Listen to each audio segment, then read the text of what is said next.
Azərbaycan şairlərindən Əli Ağa Vahid bir mərsiyəsini istəyirəm diqqətinizə çatdırım ki, gözəl şəkildə müqayisə eləyir Kərbəla qatilləri ilə İmam Hüseyn əleyhissalamın eşqini. Şimridun ilə Hüseyn düşmüşdü eşq sevdasına, rey havasına, biri bəla səhrasına.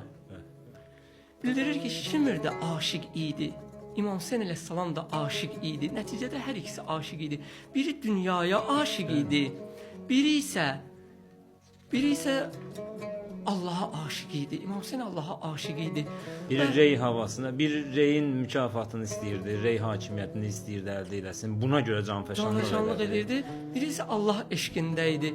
Və dünya eşqinə aldanan Şimri zəlalətə apardı bu eşq.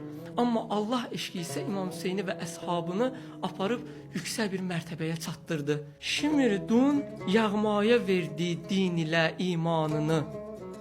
Mülk-ü reydən ötürü tərk etdi bütün vicdanını.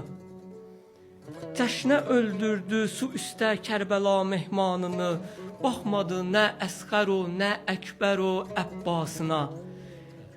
Dünya necə Şimrin gözünü tutmuşdu ki, bütün vicdanını da unutdu, imanını da unutdu və nəinki Peyğəmbər balasına, hətta körpə uşağa belə rəhm eləmədi.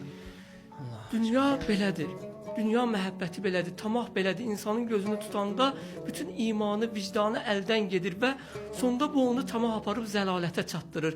Amma İmam Hüseyn əleyhissalam və əshabı necə idi? Digər bənddə çox gözəl şəkildə Əli Ağa Vahid onları müqayisə eləyib. Bildirir ki, badeyi eşqi Hüseyn bir cür əki nuş eylədi. Canını, evladını yeksər fəramuş eylədi, unutdu. Yaddan çıxartdı. Mühnəti dərdü qəmə öz canını tuş eylədi. Atdı bir dəmdə özün eşqin dərin dəryasına. Baxın, hər ikisi aşiq idi. Biri dünyaya aşiq idi, biri isə Allaha aşiq idi. Şimri qeyd elədik ki, dünyaya aşiq olduğu üçün zəlalətə duçar oldu. Amma İmam Hüseyn əleyhissalam əshabı necə idi?